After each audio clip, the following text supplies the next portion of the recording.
everyone, in today's video I'm going to be talking about how I would learn Korean if I had to totally start over again. Now, I've been learning Korean on and off for about 8 years now, and during that time I realized there were a lot of things that I wasted my time on that were just inefficient. So in today's video I'm going to be talking about the ways that I would learn Korean if I could start all over knowing what I know now. The first thing that I would do is I would listen to Korean music and watch Korean dramas as much as I can, or I would watch reality television or even YouTube channels. And I would do all of that as much as I can before I start studying Korean. I think it's so important to build up what I call a sound profile. A sound profile is essentially a term that I made up to reference that feeling of familiarity with how a language sounds. Even if you don't understand it, you're going to have more of a sense of, this is how Korean should sound. Then when you go to learn the alphabet and start trying to speak and listen to the language and actually understand it later, you're going to be at a much better place than if you had never listened to the language before, like ever. You also get a peek into the culture. You see dialogue, scenarios that are recreated. You're just an observer who gets to watch, but you don't really have to do anything, you just watch. By watching, you get to learn a lot about the culture. If you just sit down and study from a textbook and meet a tutor, you're not really going to get that cultural education. Then after I spend a lot of time listening to music, watching television shows, at this point where I start to feel very familiar with how the language sounds, I would start to learn Hangul, which you can honestly learn in a day. It's very, very, very easy, so I'd probably learn that in like an hour. Then I would go back to the music that I really liked listening to and my favorite songs, and then I would read the lyrics as I listened to the song. It wouldn't matter if I didn't understand it, it would just be a good chance to get used to Hangul. And then also, if I was able to, maybe like slower songs like ballads, I would try and sing along to the song as well. After I learned the basic alphabet, I would pick up a language textbook at this point, and I personally, hands down, will choose the Iwa textbook series. In my opinion, it is just so much more comprehensive than any other textbook series I have seen for Korean. So with Iwa University's program, they have a textbook, a workbook, and a study guide. In the study guide, there's a really long explanation about the grammar, and it includes English so that you can truly understand how to use the grammar. And it also gives a ton of example sentences so you can really see how the grammar is used. Another thing that I love about the Iwa textbook series is that there is listening practice, there are dialogues that are there to help you with speaking practice, and then there are reading passages. And all three of these, at some location in the textbook, have a script and an audio recording. I love having both a script and an audio because this gives you a chance to really practice listening, to practice reading, and then you have the added bonus of to improve your speaking because you can read something yourself and then you can compare with an audio file to try to improve how you speak, how you pronounce, your intonation. So between the listening, the speaking, and the reading provided in this textbook, you're essentially working on 3 skills in all 3 of these. The study guide has a little section where it's teaching you like little phrases or expressions. It's also kind of chunking it together to make it easier for you to remember. But also, if you were to look at these expressions as one word, it would be really difficult for you to realize that people would put all these words together and make this expression. So if I'm learning Korean through the Iwa textbook series, my approach to vocabulary would be to look at the vocabulary that's provided in the study guide for the chapter that I'm working on. So if that day I'm going to be doing part 1, the first grammar point, then I'll look at the study guide and I'll look for the vocabulary just for part 1, the first grammar point, and there's just a little chunk of words there. I will note any words that I already know because I'm just going to skip those. There's no point in my mind practicing something I already know. So I'll look at the new words or words that I'm not that familiar with. I'll just read them out loud. I'll look at what they mean, and then each word I'm going to try and put into a sentence. I'm just going to speak that sentence out loud or say it in my head like if I'm at a cafe. After I practice making a sentence for each new word, then I'll go and study the associated part of the book for those words. And then when I finish studying, I will come back to this vocab list and instead of speaking the words, I will make example sentences. If I have the time or if I'm feeling like it, I will practice reading the sentence out loud, and that's about it. You might be thinking, like, where's the flashcards? Where's the memorize? Where's the Anki? How are you going to review this later? The reason I approach vocabulary this way is because when I first see the word, I'm practicing using it. And then when I go to study the section where those words come out, I'm seeing those words again in context. So that's further making some connections in my brain. And then after that session, I'm writing them. I'm not just looking at flashcards, I'm using the vocabulary. And by the end of that study session, I've essentially read the word, I spoke the word in a sentence, and I wrote the word down. And it's more likely to stick in my brain later because I did force myself to use it right away. Also, I only look at the words I'm going to use that day because it's such a small chunk that it's a lot easier to practice the words and not feel overwhelmed at the same time. Then for grammar, I would focus entirely on the grammar that's provided in the EOA textbook series. I wouldn't look at the study guide right away. I would instead look at the grammar section in the textbook itself. So first, I'm going to read that, try to kind of guess what it means. I'll listen to the audio as well. And then there will be 1 or 2 sentences about what that grammar means, although it's very brief. And I will just continue to try to kind of figure out and get the feeling for the grammar. Then what I'll do is I'll just go through that practice section and just speak the answers out loud. If I have the time or I'm particularly in the mood, I will also do writing practice as well. And then after this, I will go into the study guide finally and double check the meaning of this grammar and go through the more detailed explanation.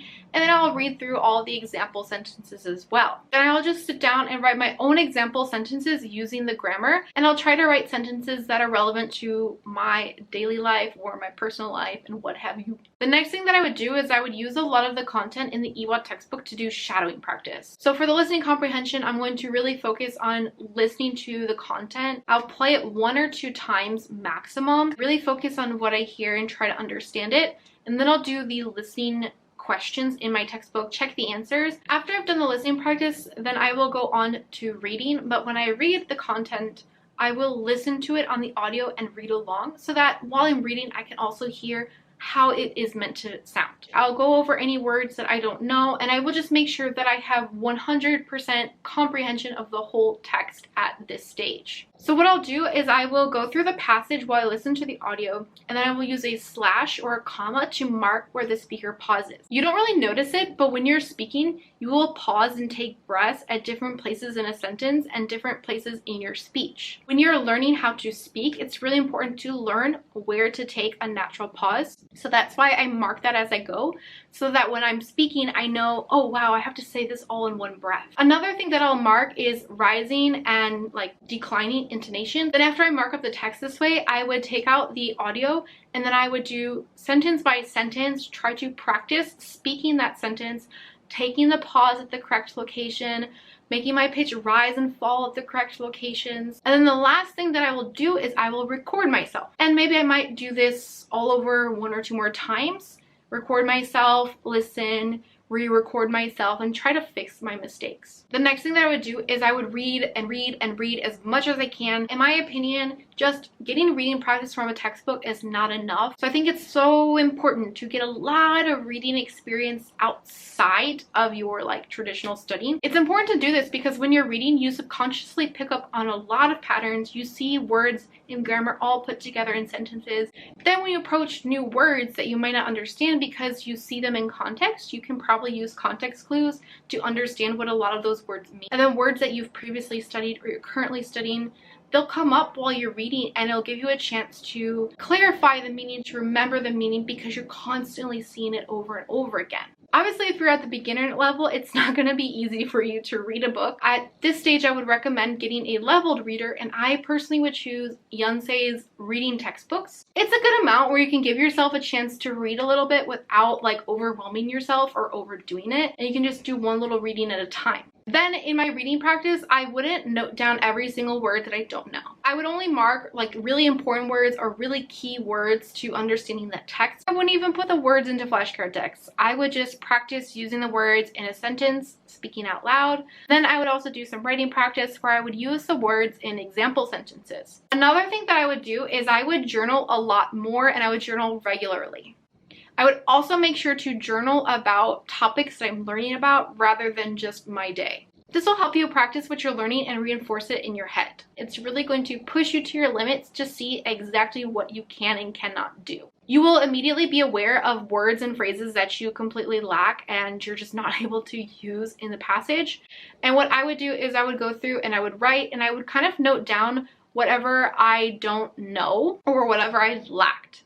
And then once you're aware of the words and phrases that you lack, then you can go and look them up and learn them and use them in your writing immediately. A nice thing about journaling is as you journal over time, it's a really good measure to allow yourself to see that you are making progress. And then if I'm writing in a journal every week or on a regular basis, I'm going to want to get this checked by a native speaker so that I can get feedback and make sure that I did things correctly, and if I made mistakes, to be aware what those mistakes are so I can instantly correct them rather than making them into bad habits. So what I would do is I would upload my journals onto HelloTalk whenever I get a chance. It's a really great way to get corrections, or if I have a tutor, I'm going to ask my tutor sometimes maybe to check my writing as well. Another thing that I would do is I would not skip the writing section in my textbook, or I'll just change the topic a little bit so that it still matches that chapter's vocabulary, but it's more fun and enjoyable. But I would not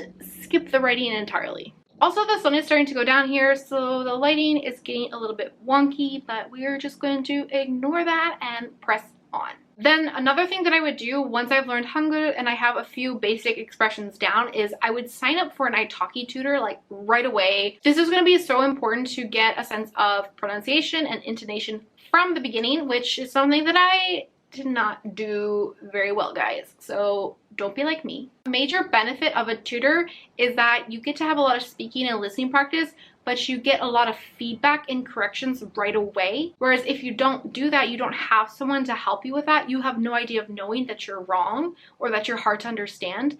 And then you continue to pronounce something incorrectly several times and it becomes a habit. And then it's really hard for you to fix that later. Another thing that I would do is I would talk to myself a lot. Then while I'm talking to myself, I would have a piece of paper and like a pen in front of me. So as I'm talking to myself, I can think about where am I getting stuck. Then I would write that down in my notebook like, oh, I couldn't come up with this word. I didn't know how to say this expression. I'll just like keep talking. I'll pause. I'll write down what I'm missing. I'll just continue the conversation and pretend that I did say it. Another thing that I would do while I'm talking to myself is anytime that I felt confused, like, did I use this correctly? As I'm talking to myself out loud, I would probably start to ask a lot of questions like this. I would write those questions down in my notebook again. Then later I will find the answer to this and just make sure that I know whether that usage is correct or not. I will then go and look up the words or expressions that I lacked for this particular conversation. And then what I'm going to do is I'm going to try and have this conversation one more time. When I get to those parts in the conversation where I hit that word or expression that I looked up, even if I have to look at my notebook, I will look at my notebook and try to use it in the conversation and fill those gaps. By talking to yourself, you can give yourself a chance to find your gaps and then to quickly fill them up with what you need. That's essentially how I would learn Korean if I had to start totally from scratch. But before you go, I also have some tips that I would probably give myself if I was learning Korean from scratch, which I think are going to be very helpful for you guys as well. One thing I would do is if I had to learn Korean all over again is I wouldn't really take notes. This is an approach that I am using with my Japanese studies. More or less, I think that I will continue to use with other languages. If you are learning Korean and all the information is in your textbook, anytime you write that information down in your notes, you are essentially rewriting information you already have. And if you are writing notes about how to speak, about how to write, you're not actually speaking and you're not actually writing. Use that time that you would write and take notes to instead speak out loud or write words in example sentences. Another thing is I would not focus too hard on flashcards because, again, just like taking notes, I feel like flashcards and creating flashcards for memorize, Anki, whatever, or even paper flashcards is so time consuming. That's time that you could just use the words. So that's something that I would really try to avoid as a beginner. I might not totally 100% not use flashcards, but I think that I would really try to minimize that usage as much as I can. Rather than focusing on the flashcards, I would focus on active practice. And that's essentially another tip that I want to say, is that I would just focus on always using new vocabulary, new grammar in a meaningful context. Flashcards aren't really a meaningful context, I'm sorry, but they are not. And something else I would do, and I highly recommend to you guys, is if you are writing all of the time, I would always make sure to get this writing checked by a native speaker. And I would probably use Hello Talk for this a lot of the time. Sometimes maybe my Italki tutor. But if you have a lot that needs to be checked and can be kind of like overwhelming and difficult to constantly get it checked. If you're doing a lot of writing, then good for you. You're doing a great job. But maybe don't always get it checked because it can become overwhelming. So that's essentially how I would learn Korean if I had to start totally from scratch. And I hope that you guys found this video helpful. And I will see you guys in the next video. Bye!